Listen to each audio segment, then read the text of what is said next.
준비된 자에게 오는 기회, 준비된 자에게 오는 기회라는 제목으로 하나님 말씀 나누도록 하겠습니다. 한국 사회의 지대한 정신적 문화유산 여러 가지 있겠지만 두 가지만 말해 본다 그러면 하나는 제사이며 하나는 족보라고 이렇게 말할 수 있겠습니다. 그 제사 때문에 여러분 우리 기독교 전파 과정에서 얼마나 많은 사람들이 목숨을 잃고 신이 밖에 시내 밖에 여러 가지 밖에 동안에 목숨을 잃는 경우들이 있었습니다.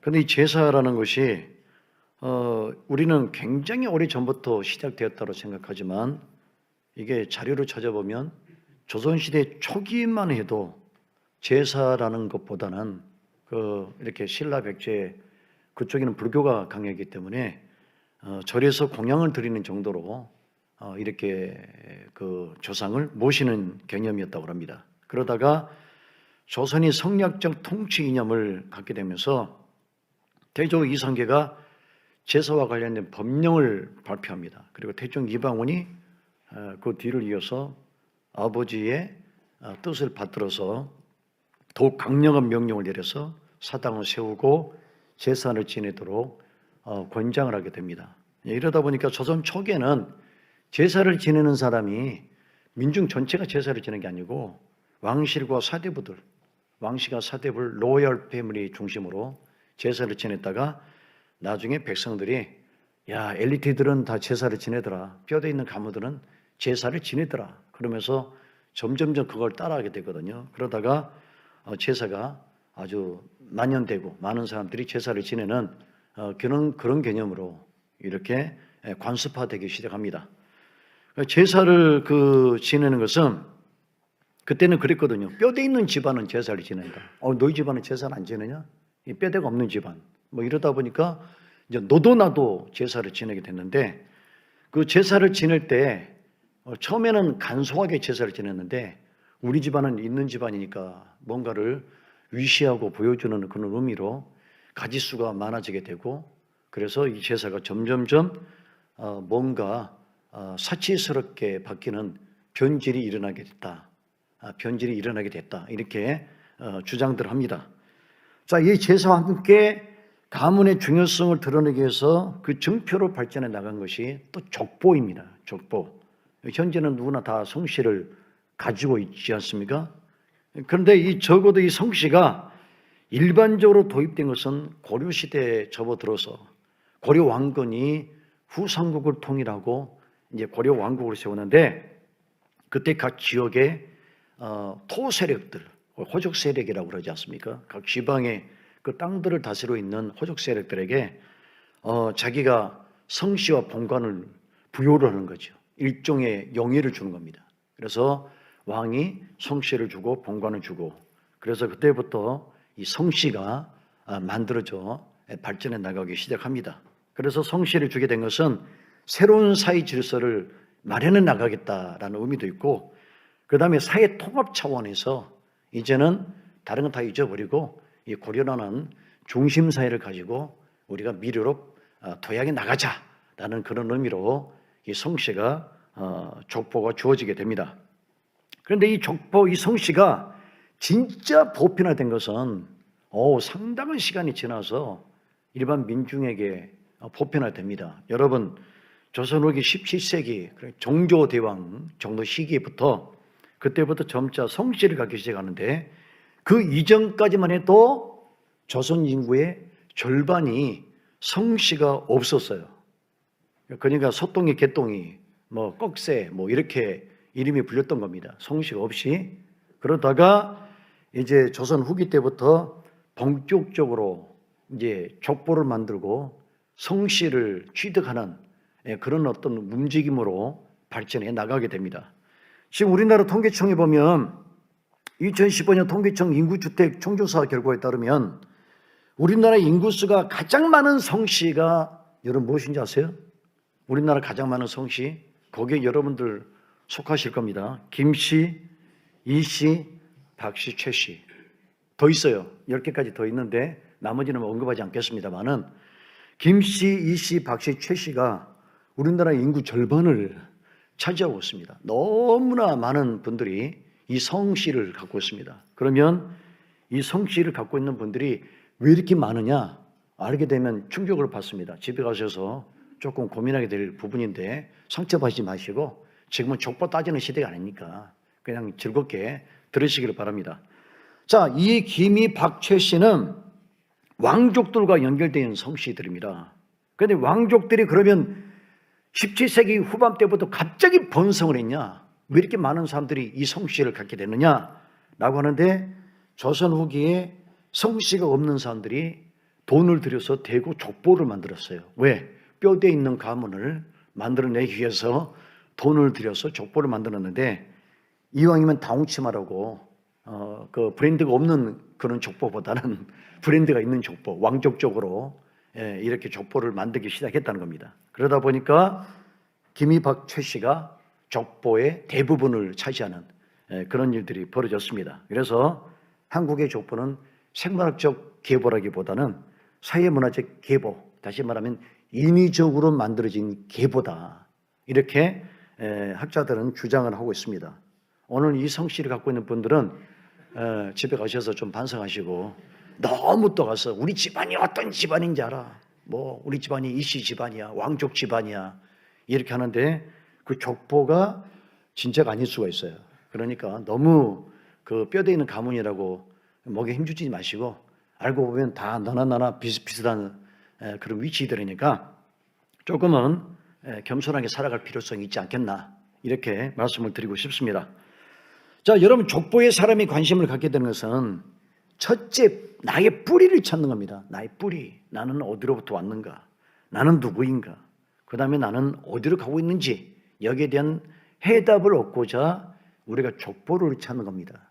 족보를 갖고 있을 때 어떤 뿌리 위대성, 우리 집안은 이런 집안이야, 우리는 이순신 집안이야 하면서 막 뭔가 어깨에 힘을 주고 목에 힘을 주고 그러려는 게 아니고, 결국에는 철학적 어떤 담론에 대한, 철학적 명제에 대한 대답을 얻고자, 우리 뿌리는 어디며 우리는 어디로 가고 있는가, 나는 누구인가, 여기에 대한 대답을 얻고자 많은 분들이 족보에 대한 관심을 갖게 된다는 얘기입니다. 자, 여러분, 성경이 다른 종교 경전과 다른 차이점이 너무나 많은데, 그 차이점 중에 한 가지가 뭘까요? 성경을 읽어보시는 분들은 다 알겠지만 성경은 족보가 쓸데없이 많이 나와요. 오늘도 보십시오. 세상에 족보가 얼마나 길어요. 여러분 쭉 읽다 보니까 방언 터지려고 그랬죠. 방언 나오려고 그러죠. 뭐 혀가 막 꼬이면서 갑자기 막 이상한 말 나오려고 그러지 않아요? 방언 터지지 않는 분들은 족보를 계속 읽으면 방언이 터질 수가 있습니다. 굉장히 길게 지루하게 이걸 기록해 놨는데, 도대체 성경은 왜 이렇게 족보를 기록을 많이 하느냐? 여러분, 성경이 족보를 기록했다는 것은 무엇을 의미할까요? 무엇을? 사실성. 여러분, 성경이 거짓말이고 성경이 소설에 근거하는 그런 경전이라고 그런다면 쓸데없이 족보를 왜 여기다 집어넣습니까? 족보라는 것은 일일이 그 사람의 존재성 자체를 찾아가지고 이름을 기록하는 것이고, 그 다음에 역사적 맥락을 따라서 오는 것이기 때문에 사실에 근거한다는 것을 말하는 것이거든요. 그러니까 족보는 바로 그겁니다. 성경은 불화가 아니라는 거예요. 성경은 언제까지나 이 땅에 있었던 사람들의 모든 본질적인 모습들을 꿰어서 나온 책이다. 그런 것들을 역사적 기반을 갖고 나온 경전이다. 그러니까 거짓말이 아니다. 이것을 보여주는 게 성경입니다. 창세기 5장에 보면, 창세기 5장, 그러니까 앞에 성경 열어가지고 5장만 넘기면 벌써 족보가 나옵니다. 누구의 족보? 아담의 족보. 아담이 자식들을 낳았는데 그 후손들이 어떻게 번식을 했으며, 어떻게 증대됐으며, 어떻게 어느 지역으로 퍼져나갔는지, 노아의 후손도 마찬가지고요. 그런 것들이 기록에 나오거든요. 그러니까 성경이 얼마나 위대한 책이냐면, 지금으로 말하면 인적 데이터베이스가 나온 책이에요. 여러분, 인적 데이터베이스가 있어야 그 나라의 근간을 세우고 나라의 미래를 구축할 수 있는 것이고, 여러 가지 방법과 방향들을 만들어낼 수 있는 것 아니겠습니까? 그런데 성경은 벌써 인적 데이터베이스가 이 성경에 나와 있어요. 그리고 이 족보를 연구하다 보면 인종이 어떻게 분화되어 나가는지, 어떻게 번성해 나가는지, 왜 흑인들이 아프리카 땅에 있는지, 왜 아시아 사람이 이 아시아 지역에 머물게 됐는지, 아니면 백인들이 왜 유럽 쪽에 머물게 됐는지, 그 원인도 그 과정도 다 파악 가능한 것이 바로 이 족보예요. 족보가 갖고 있는 것은 단순히 자식을 낳았다라는 것만 아니라 인종의 분화 과정, 인종이 전 세계에 퍼져나가는 모든 과정들을 우리가 세밀하게 보여주는 그런 사료적 가치가 있는 것이 바로 이 족보입니다. 그러니까 성경은 굳이 땅바닥을 파가지고 그 유적을 뒤지지 않아도 성경에 나와 있는 모든 것들이 히스토리 맵 역할을 하는 거예요. 역사가 어떻게 움직여 갔는지, 어떻게 발전해 나갔는지, 어떻게 역사가 분화되어 갔는지, 그런 것들을 모두 보여주기 때문에 역사적 사료 가치도 이 성경이 대단히 많이 가지고 있다, 이렇게 말할 수 있는 그런 여러 가지의 가치가 있는 책이 바로 성경입니다. 자, 오늘 누가복음 보면 여지없이 족보가 등장합니다. 누구의 족보입니까? 예수님의 족보입니다. 예수님의 족보는 두 군데 나옵니다. 하나는 마태복음에 나오고 오늘 누가복음에 이 두 군데에 나오기 시작합니다. 자, 그런데 마태복음의 예수님의 족보와 누가복음의 예수님의 족보는 큰 차이가 있습니다. 여러분, 마태복음에도 족보가 나오고 누가복음에 족보가 나오는데, 이 마태복음에 나오는 이 족보는 누가복음 족보와 기록 방법이 달라요. 마태복음은 하향식 족보거든요. 아브라함부터 밑으로 쭉, 예수님까지 밑으로 쭉 내려와요. 엘리베이터 타고 내려온 것처럼 내려오고, 누가복음은 상향식 족보라고 해서 밑에서 위로 올라가는 엘리베이터와 같은 그런 역할을 하고 있습니다. 자, 그러니까 여러분, 하향식 족보와 상향식 족보가 합쳐지면 무엇을 우리에게 더 정보를 안겨줄까요? 완벽한 정보죠. 그죠, 여러분? 족보를 다른 방법으로 두 가지로 기록했기 때문에 이것도 보고 이것도 보기 때문에 상호 보완적이지 않습니까? 그러니까 예수님의 탄생에 대해서 정확한 그림을, 명확한 그림을 보여주는 게 성경의 족보입니다. 그래서 예수님의 족보는 우리에게 하나님의 아들임을 의심하지 말라는 겁니다. 하나님의 아들을 의심하지 말라. 주님께서 보내신 자가 맞고, 그리고 이 땅에 우리를 구원하기 위해서 보내신 메시아가 맞기 때문에 절대로 의심하거나 거부하거나 그러지 말라라는 뜻이 이 족보 속에 들어있습니다. 자, 보세요. 오늘 그 누가복음에 보면, 누가복음은 어떤 족보라고요? 상향식 족보라고 그랬죠. 엘리베이터가 위로 올라갑니다. 그 엘리베이터가 쭉 올라가면 위에 뭐가 있어요? 여러분, 끝까지 올라갑니까? 엘리베이터가 무슨 우주선 다니고 뭐 궤도권을 뚫고 올라갑니까? 올라가다 보면 맨 꼭대기층에 딱 걸릴 거 아니에요? 오늘 누가복음의 엘리베이터 이 족보를 보면 쭉 올라가다가 마지막에 끝에 딱 걸려요. 자, 어디에서 걸리는지 한번 38절 한번 보도록 하겠습니다. 시작. 그 위는 에노스요, 그 위는 셋이요, 그 위는 아담이요, 그 위는 하나님이시니라. 아멘. 자, 좀 맨 꼭대기 올라가니까 누가 나옵니까? 에노스가 나오고 셋이 나오고, 우리가 너무나 잘 아는 우리 인류의 최초의 인류였던 아담이 나옵니다. 그리고 아담 위에 뭐가 나옵니까? 단세포가 나와요? 하나님이 나옵니다. 그렇죠? 자, 그래서 하나님이 나왔다는 것은 뭔 얘기죠? 예수님의 족보 가운데 맨 위로 올라가서 하나님이 나왔다는 것은 예수님이 하나님이 보내신 자가 맞다라는 것이에요. 맞다라는 거. 그 다음에 예수님은 하나님으로부터 비롯된 자다, 의심하지 말라라는 거고, 이걸 좀 더 넓혀서 적용을 해보면 인간인 우리의 족보도 따지고 보면 우리도 쭉 타고 올라가잖아요. 여러분도 타고 올라가고 나도 타고 올라가요. 위로 올라가면 정주 할아버지, 고조 할아버지 쭉 올라가지 않습니까? 올라가면 결국 뭐가 나오죠? 뭐가 나와요? 아담이 나온다는 거죠. 우리 모두의 족보가 상향식으로 쭉 타고 올라가면 결국에는 어디서 만나냐면 아담이 나오고 아담 위에 하나님이 나온다는 얘기입니다. 그러니까 결과적으로 우리는 어떤 관계라는 얘기예요? 형제라는 거죠. 우리는 형제고 가족이라는 거예요.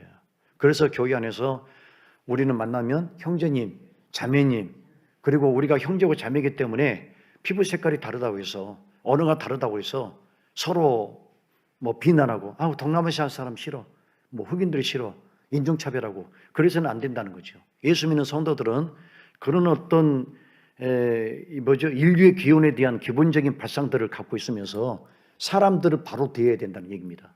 여러분 보십시오. 미국에서 흑인들을 그렇게 차별할 때 그 흑인 너의 철폐, 차별 철폐를 외친 자들이 누굽니까? 기독교인들이에요, 기독교인들. 왜 그렇습니까? 바로 성경에 이런 근거들을 가지고 얘기하는 거예요. 어차피 우리는 위로 올라가면 인종이 다르고 색깔이 다르고 그렇게는 하겠지만, 외모가 다르기는 하겠지만 결과적으로는 한 형제다라는 거죠.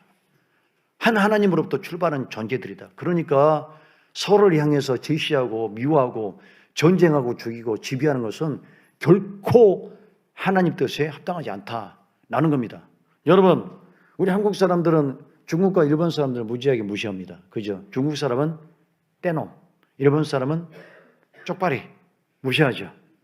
그리고 인물이 좀 달라요, 안 달라요? 한국, 일본, 중국 인물이 좀 달라요, 안 달라요? 물론 좀 비슷한 사람도 있어요. 중국 사람 같기도 하고 일본 사람 같기도 하고 비슷한 사람도 있지만, 그 외국에 나가면 외국 사람들도 한국 사람의 외모하고 중국 사람, 일본 사람 외모를 단번에 알아낸다고 그럽니다. 그렇습니다. 달라요. 그런데 학자가 뭐라는 줄 아세요? 유전적으로 유전자 분석을 해보면 중국과 일본과 한국 사람이 외모가 다른데 유전자는 동일하대요. 실망했죠, 여러분? 실망했죠. 우리는 중국 사람과 일본 사람과 좀 뭔가 다를 것처럼 보였지만 유전적으로 보면 하나의 민족이라는 얘기를 해요. 별 차이가 없대요. 그런데 유독 이상하게 한국 사람들은 피부가 좀 더 희고 덩치도 크고, 그런데 이건 미스테리라고 합니다. 알 수 없대요. 유전적으로는 거의 동일하다, 차이가 없다라는 거예요. 그러니까 말만 다르고 사는 지역만 다를 뿐이지 결국에는 같은 민족이다, 이렇게 주장들을 하게 됩니다. 그래서 결국 결론적으로 뭡니까? 우리는 아담의 후손이고 하나님으로부터 출발했다. 그래서 예수 믿는 성도들은 누군가를 차별하고 누군가를 무시하고 우리 민족은 뭐 특별하고 대단하고 뭐 우리끼리 막 곡봉이 빠지고 그럴 필요가 없다는 얘기예요. 모두가 주님의 손안에서 만들어진 피조물이다. 이것을 머릿속에 그려 넣을 수 있어야 되겠습니다. 자, 두 번째, 누가복음의 족보와 마태복음의 족보의 차이가 또 하나 있습니다. 예수님의 아버지 요셉의 족보를 마태는 기록을 했는데, 마태는 예수님의 아버지 족보예요. 그런데 누가복음은 마리아의 족보를 사용하고 있습니다. 여러분, 대부분 족보는 누구를 따라서 만들어지게 됩니까? 엄마? 엄마는 아니죠. 엄마 성 따라가는 사람 누가 있어요? 요즘에는 뭐 엄마 성을 따라가기도 한다고 뭐 그렇게 뭐 가정 무슨 뭐 법률이 개정돼서 그런다고 하는데, 대부분은 아버지 계열적으로 성을 따라가죠. 그렇습니다. 왜 그렇습니까? 이게 우리는 이렇게 유전적으로 보면 남자는 씨앗, 여자는 밭이라는 개념을 갖고 있어요. 그러니까 밭이 중요해요? 씨앗이 중요해요? 밭도 중요하지만 씨앗이 중요하죠. 거기다가 대파를 뿌렸으면 대파가 나오는 거고, 거기다 고추 씨를 뿌렸으면 고추가 나오는 거죠. 그러니까 여자는 생명이 태어나는 과정에서 일조를 하게 되고, 그러나 유전적인 그 지배는 남자가 하게 된다라는 기본 개념을 갖고 있어요. 그런데 여러분, 오늘 여기 족보를 보면 요셉의 위는 헬리라고 나옵니다. 이 헬리가 누구냐? 요셉의 아버지는 야곱이에요. 이 헬리는 마리아의 부친입니다. 그러니까 이 누가복음은 요셉의 아버지 가문의 호적이 아니고 어머니 가문의 호적이에요. 재밌죠? 그러면 왜 어머니 가문의 호적을 예수님의 그 대를 잇는 그 가계도로 만들었을까요? 그 이유가 뭐냐면, 제가 자녀를 낳아보니까 알겠더라고요. 나 이거 전에는 왜 그랬을까 저도 이해를 못했는데, 아기를 3명 낳아보니까 주의 뜻을 알게 되더라고요. 이게 그러니까 목회자는 그 신부들 결혼 안 하지 않습니까? 결혼해야 돼요. 결혼 안 하면 이 상투를 틀어야 인생을 더 깊이 알아요. 자녀들 키우면서 하나님께서 왜 인간을 만들었는지, 왜 우리를 기뻐하시는지. 여러분, 자식들 보면 이뻐요, 안 이뻐요? 왼수 같기도 하죠. 왼수 같기도 하지만 자식을 보면, 제가 이번에 우리 아들이 군대에 갔다 왔는데 예전에 삐쩍 말라가지고 가다가 길거리에 쓰러질 것 같은 그런 체형이었거든요. 지금 73kg, 엄청나게 살이 쪄가지고 근육이 쪄가지고 왔어요. 그걸 보니까 얼마나 대견스럽고 이쁜지. 그래서 내가 막 먹어라 많이 했어요. 사정없이 먹어라. 우리 집안은 마른형 인간의 집안이기 때문에 아빠는 엄마도 살이 쪄서 결혼했다. 이뻐서 결혼한 게 아니고 살이 쪄서 결혼했다. 내가 워낙 말랐기 때문에 너만큼 마르지 마라. 뭐 이렇게 그 아버지로서 주문합니다. 자식을 안 오고 보니까 자식들이 그렇게 이쁠 수가 없어요. 든든하고 이쁘고. 내가 살면서 자식을 한 명도 안 놓으려고 그랬거든요. 근데 자식을 놓으니까 그렇게 기분이 좋더라고요. 3명이 모여서 같이 밥을 먹고 그 다음에 수다를 떠는 모습들을 보니까 이것이 정말 인생의 행복 중에 하나구나. 그렇게 생각이 듭니다. 제가 어떤 얘기 하려다 그 이야기죠. 근데 하여튼 자식 3명을 낳지 않습니까? 3명을 낳았는데 이게 누구를 닮았냐라고 보니까 우리 집은 둘 다 똑같이 배분을 했더라고요. 어느 집은 아버지 쪽으로 몰빵을 해버리고 어느 집은 어머니 쪽으로 다 몰빵해버리고. 근데 우리 집은 제 유전 형질 반절, 그 다음에 우리 아내의 형질 반절, 아주 사이좋게 나눠가지고 애들이 잘 비합이 돼가지고 믹스를 잘했더라고요. 잘 섞었더라고. 그래 태어났더라고요. 그러니까 이제 뭘 느꼈냐고 하면 옛날에는 뭐 남자가 정자이기 때문에 거의 유전 형질의 뭐 90%를 지배할 것처럼 보이지만 태어나는 자식들을 보면 엄마와 아버지 형질이 잘 섞여서 태어난 거거든요. 바로 그거예요. 그 얘기하는 겁니다. 그 얘기. 예수님은 마리아의 형질이 있었다는 얘기죠. 마리아 형질. 요셉의 형질은 없어요. 왜냐하면 마리아의 몸에서 태어났기 때문에 이 아버지 형질보다는 어머니 형질이 더 많이 유전됐다는 것이고, 그 다음에 또 한 가지가 뭐냐면 엄마를 왜 엄마의 가계도로 집어넣느냐. 자녀가 성장할 때 여성의 힘이 굉장히 크게 지배된다는 얘기예요. 자식을 키울 때 아버지 교육보다는 어머니의 교육, 이 어머니의 교육이 굉장히 크게 자녀들에게 영향을 미친다는 얘기입니다. 여러분 미국에 지금 이분이 이제 은퇴하셨겠죠. GE 그 기업이라고 잭 웰치 회장, 옛날에 15년 전인가 책 많이 썼던 분이거든요. 잭 웰치 회장, 경영의 귀재라고 하는데 이 사람이 어릴 때 말 더듬이였습니다. 말 더듬이. 그러다 보니까 학교에서 애들이 왕따를 시키고 저희는 바보야. 그 다음에 뭐 저희하고 상종하지 마. 그래가지고 이 잭 웰치가 학교 갔다 오면 울었어요. 맨날 방에 들어가서 울고 문장가 버리고. 그래서 이제 왜 그러니 엄마 제가 말을 더듬으니까 친구들이 저를 바보로 여겨요. 그래서 엄마가 불러내가지고 이 아들에게 무슨 얘기를 했냐면 아들아 너는 말 더듬이가 아니야. 너는 머리가 너무 똑똑하다 보니까 머리 회전력이 너무 빠르다 보니까 혓바닥이 못 따라가는 걸 뿐이야. 혓바닥이 못 따라가는 뿐이야. 그러니까 그 말 한마디가 이 잭 웰치에게 아주 힘을 북돋아주는 얘기가 됐고, 그 다음에 이 잭 웰치라는 사람이 그 어머니의 따뜻한 배려 속에서 성장해서 세계에서 굵직한 굵직의 기업인이 된 거예요. 그러니까 어머니가 굉장히 중요하다는 얘기죠. 그런데 어머니들이 자기 아들이 이제 학교에서 조금 떨어지고 그러면 집에 돌아서 누구를 닮아서 그 모양이냐? 어떻게 네 애비를 똑같이 닮았냐? 시도도 못한다더니 그러면서 아이를 갖다가 저주하고 이러면 되겠냐는 거죠. 그러니까 어머니의 힘이 중요해요. 어머니의 힘이. 예? 여러분 자식의 편에 서서 이해해 주시고 그 다음에 자식을 위해서 기도해 줄 수 있는 분은 어머니밖에 없어요. 남자들이 자식을 위해서 기도합니까? 안 한단 말이죠.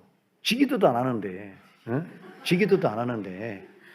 자식을 위해서 기도해 주는 사람은 어머니밖에 없어요. 그러니까 결국에는 엄마의 힘이 자식에게 미치는 그 영향력이라는 것은 무한대라는 것을 보여주는 게 이 마리아의 가보의 족보의 특징입니다. 우리 믿음의 어머니들 열심히 자식을 위해서 기도할 수 있기를 바랍니다. 맨날 드라마에 빠져가 심취해서 드라마는 잘 알고 드라마 주인공 이름은 너무나 잘하는데 뭐 성경 인물들은 하나도 모르고 그래서는 안 되겠고 믿음으로 자식을 잘 키워서 정말 예수님처럼 훌륭한 믿음의 백성들을 배출하는 우리 어머니들이 되기를 바랍니다. 자, 예수님의 족보가 시작되기 전에 오늘 본문에는 아주 특이사항이 나옵니다. 자, 23절 한번 읽어보도록 하겠습니다. 23절 시작. 예수께서 가르치심을 시작하실 때에 30세쯤 되시니라.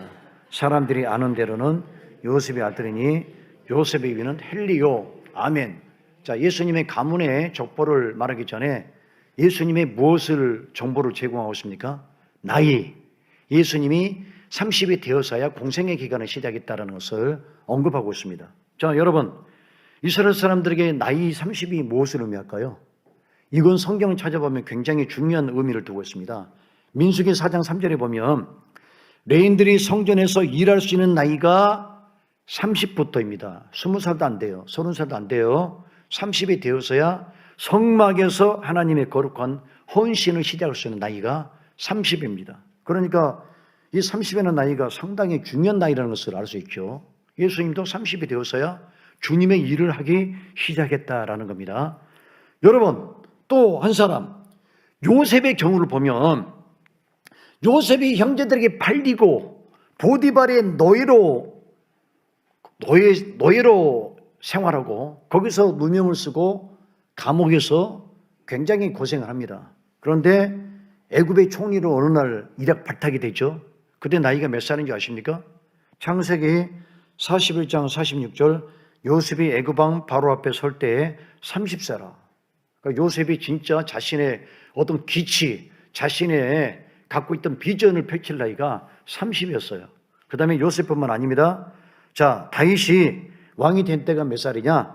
열왕기하 5장 4절 다윗이 30세에 위에 나가서 40년을 다스렸으되라고 나옵니다. 그러니까 사무엘에게 기름 부음 받을 때가 언제냐면 어린 나이에 받았거든요. 다윗이 어린 나이에 기름을 받았는데 바로 왕이 된 게 아니고 30이 될 때까지 숱한 연단, 숱한 고생, 그런 과정을 거친 다음에야 30이 됐을 때 왕관이 그 머리에 씌워졌습니다. 예수님도 성경에 어린 일대기가 나오죠. 12살의 성전에서 예수님께서 학자들하고 토론하는 과정이 있었고 그 나머지 시간들은 집에 돌아가셔서 목수 일을 하셨고 요셉이 일찍 돌아가셨어요. 아버지 요셉이. 그러니까 그 18년 동안, 그러니까 그 30이 될 때까지 18년 동안 어머니와 동생을 건사하는 일을 하셨습니다. 예수님께서. 그러니까 30이라는 나이는 어떤 나이예요? 연단받는 나이였다는 거죠. 연단받고 고난받고 그 다음에 주님의 쓰임에 합당한 그릇이 되기 위해서 계속 초벌구이 두벌구이 하는 과정이 바로 30이었다는 나이입니다. 자, 그래서 예수님의 족보는 뭘 말해주느냐? 단순히 예수님이 뼈대 있는 후손이라는 것을 말해주는 것이 아니라 예수님은 준비되었던 분이었다. 준비되었다. 이 30살까지 준비를 했었고 그 때가 되니까 하나님께서 콜링하시고 공생의 기간 일할 수 있도록 능력을 주셨다라는 겁니다. 자, 여러분 삶 속에서 기회를 얻고 싶습니까? 기회를 얻고 싶어요? 기회를 얻고 싶은 사람은 아멘하고 안 얻고 싶은 사람은 아멘하지 말고. 기회를 얻고 싶어요? 주의적인 물어볼 때 아멘하는 거 그거 굉장히 중요해요, 여러분. 순복음교회에서는 이 컷만 들어도 아멘한다니까. 목사님이 하는데도 아멘하고 있어. 통합 지금 왜 이렇게 아멘을 안 하는지 모르겠어요. 여러분 진짜 주님 앞에 기회를 얻고 싶어요? 그렇죠? 그럼 뭘 해야 되겠어요? 주님께로부터 기회가 왔습니다. 요셉에게 기회가 왔습니다. 다윗에게 기회가 왔습니다. 이들은 무엇을 했었습니까? 준비를 했었다는 거죠. 준비. 자, 그러면 우리가 주님의 종들로 쓰임받기 위해서 뭘 준비해야 되느냐? 우리 청년들, 청소년들 잘 들어요. 첫 번째, 자기 개발을 해야 돼요. 자기 개발. 이건 맨날 들었던 얘기인데 이렇게 원론적인 얘기를 들으면서도 이걸 실천으로 옮기는 청년들, 청소년들, 어른들이 별로 없어요. 자기 개발이 뭡니까? 틈틈이 내가 부족한 것들을 알아내고 그 부족한 부분들을 채워 넣는 과정이 자기 개발이에요. 나는 이쪽에 지식이 좀 부족하다. 그럼 컴퓨터 기술을 배우고 나는 또 이렇게 그래픽이 좀 부족하다. 그럼 그래픽을 배우고 제가 이런 얘기를 하면 좀 여러분 앞에 그러겠지만 참 제가 살았던 과정과 우리 그 부교육자들이 들어왔을 때 하는 과정들이 너무 달라가지고 저는 진짜 어이가 없는 일들을 많이 겪었거든요. 제가 그 부교육자 한 명이 왔는데 처음에 뭐라고 했냐면 컴퓨터 할 수 있습니까? 예. 운전할 수 있습니까? 봉고차 몰 수 있습니까? 예. 다 할 수 있대요. 들어왔는데 본 것처럼 못 몰아요. 누군지 기억하지 말고 누군지 기억하지 말고 본 것처럼 못 몰아. 본 것처럼 모는데 차가 가다가 시동이 막 꺼지고 막 난리가 아니야. 차로 몰아본 적 있냐 했더니 안 물어본 거예요. 장롱면허인 거예요. 그러니까 제가 부목사님을 옆에 모시고 제가 운전을 하게 되는, 도대체 누가 누구를 모시고 사는지 모르는 그런 상황이 펼쳐지게 된 거죠. 여러분 앞에 이런 얘기를 제가 할 수 없지 않습니까? 지나고 나니까 이런 어이없는 일들을 얘기하는 거예요. 나이가 45이야. 지금까지 뭐하고 살았냐고. 아니, 운전은 담임 목사가 되든 뭐라든 기본적으로 해야 될 일 아니겠습니까? 목사라든 뭐라든 운전은 기본이에요. 그런데 운전을 못해요. 그런데 부인이 운전을 해요. 부인 차 타고 사모차 타고 어디를 다니는 거예요? 남편은 운전을 못하니까. 그럼 남자가 가장으로서 운전하려고 연습을 해봐야 될 거 아니에요? 그게 화가 나는 거예요, 저는. 남자가 뭐하고 살았냐고. 그 사모님이 운전하고 어디를 여행을 다니는 거예요. 와, 참 이걸 보면서 이게 자기 개발이라는 게 바로 이거예요. 내가 지금 무엇이 부족한지를 빨리 캐치해야 돼요. 그때 가가지고 직장 들어가서 그때서야 배우려고 12시, 1시까지 공부를 하다 보니까 따라가집니까? 지금 직장에서 요구하는 필수 업무도 못 따라가는데 자기 개발해야 돼요. 두 번째, 목표 설정. 이건 더 이상 말하지 않겠습니다. 목표가 설정이 돼 있어야 됩니다. 목표 없이 그냥 살아가면 아무것도 안 돼요. 정확하게 설정돼 있어야 돼요. 세 번째가 자신감이에요. 자신감. 지금 청년들, 청소년들을 보면 제가 진짜 이를 악물고 한마디 해주고 싶어요. 너무 자신감이 없어. 너무 배포가 없어요. 불구덩이에 뛰어들어갈 수 있는 용기가 있어야 되는데 요즘 청년들은 직장 들어갈 때부터 식은땀 흘리고 있거든요. 내가 여기서 이거 어떻게 이걸 감당하지? 그러니까 가면은 꼬다나 보리차로가 되는 거예요. 완전히 그 잔챙이가 되는 겁니다. 아무것도 취급받을 수가 없어요. 벌써 들어갔을 때 자신만만해야 되고, 요즘 친구들이 막 준비해야 될 게 뭐냐? 자신감, 담력. 성경에 갈렙 여호수아가 뭐 했습니까? 저들은 우리의 밥이다. 저들은 우리의 밥이다 했던 그 두 사람만 가나안 땅에 들어갑니다.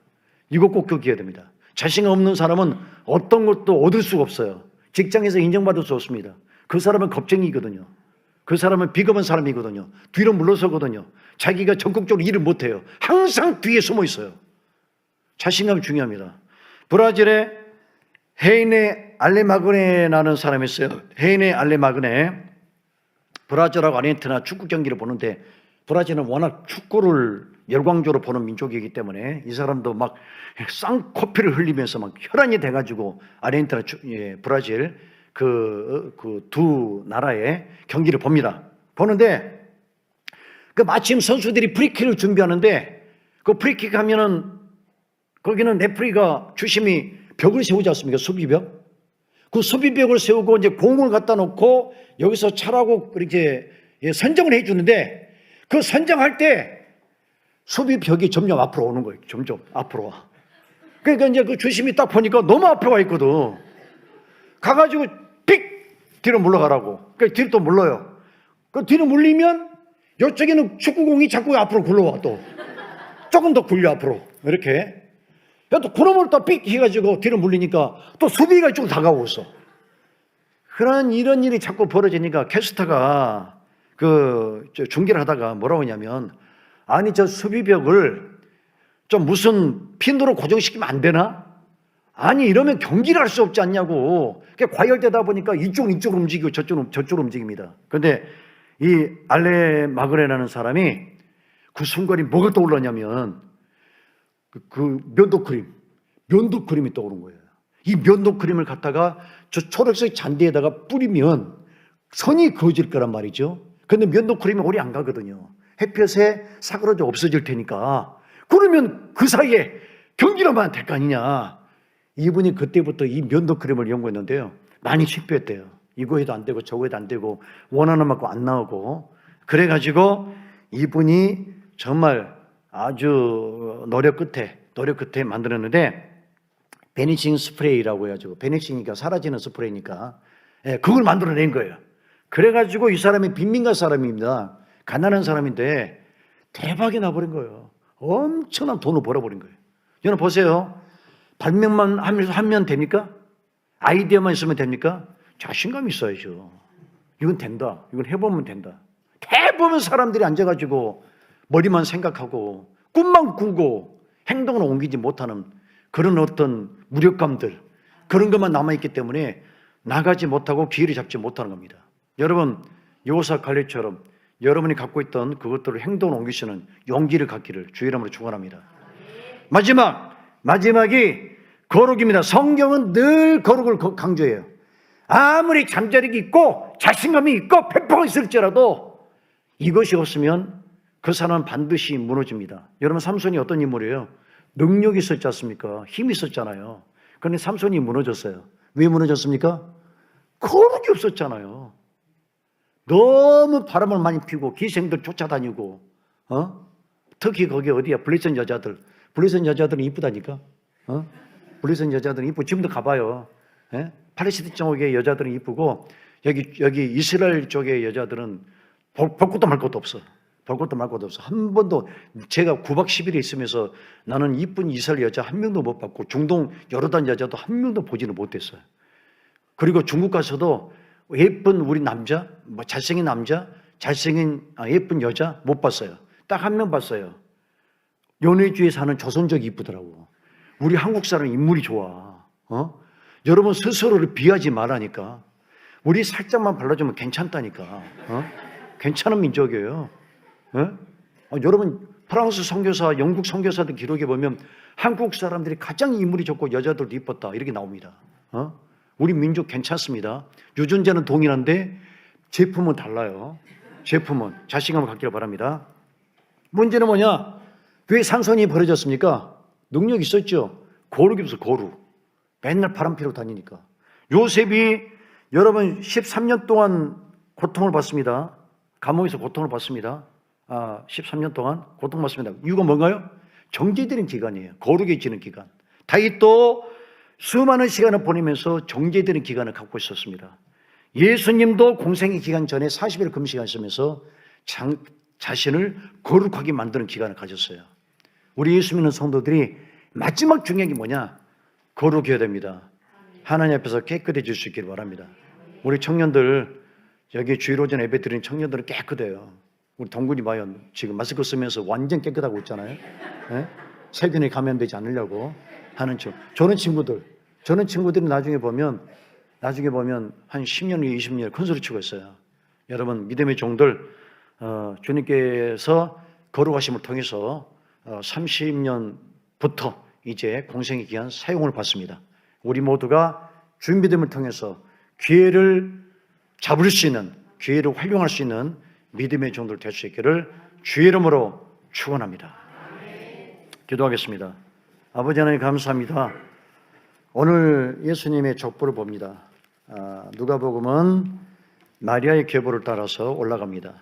우리는 남성만 중요하다 생각하지만 성경은 남성, 여성이 합력해서 가정을 이루는 것 중요하다고 생각하고 있고 어머니의 힘이 위대하다라고 말하고 있습니다. 오늘 예수님이 30세가 되면서 비로소 세상에 빛을 발하는 모습을 보게 됩니다. 아버지 하나님, 저희가 때를 얻도록, 때를 갖도록, 또 때가 주어지도록 인내하고 준비하게 도와주시옵소서.